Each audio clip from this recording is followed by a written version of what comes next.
मागण्या म्हणजे जी कारवाई झाली विरोधी पक्षनेता अंबादास दानवे दादा यांच्यावर, ही कारवाई बेकायदेशीरपणे केलेली आहे।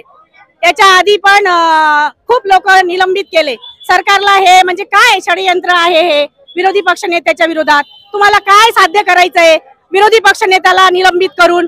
हे सरकारने जनतेला खरंच सांगायला पाहिजे।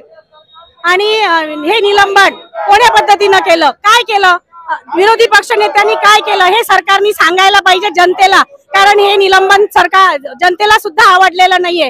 कारण आमचा गोरगरिबांचा, आमचा कष्टकरी मायबाप शेतकऱ्यांचा प्रश्न मांडणारे फक्त एकमेव अंबादास दानवे दादाच मांडतात, हे सरकारला माहितीये। सरकार कुठेतरी विरोधी पक्षनेता अंबादास दानवे यांना घाबरतय, म्हणून आम्ही तर म्हणतो की हे निलंबन म्हणून केलंय, म्हणून महिलांचा अजिबात अपमान झालेला नाही।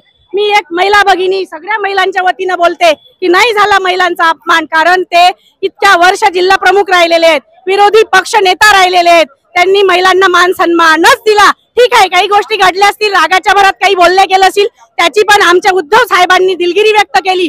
अजून या सरकारला काय पाहिजे? कारण महिलांचा अपमान करणारे फक्त एकमेव आता बोलले म्हणून, पण आपले सत्तार साहेब, आपले मुनगंटीवार साहेब आणि राठोड साहेब हे तर म्हणजे फार यांनी कहर केलेलं आहे, तरी पण सरकार गुपचूप होतं, त्यांना निलंबित केलं नाही।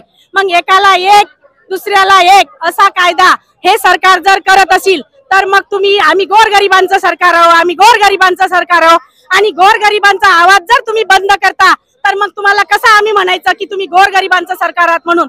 म्हणून माझं म्हणणं आहे आमच्या सगळ्या शिवसेनेच्या वतीनं की हे निलंबन मागं घ्यायला पाहिजे।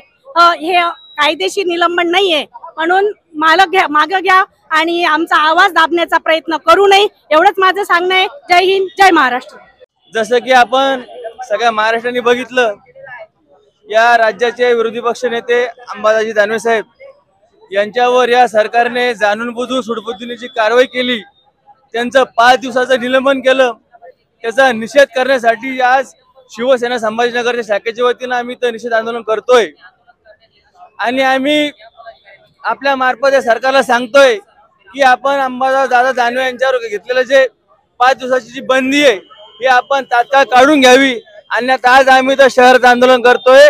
येत्या काळात हे आंदोलन पूर्ण राज्यभर झाल्याशिवाय राहणार नाही।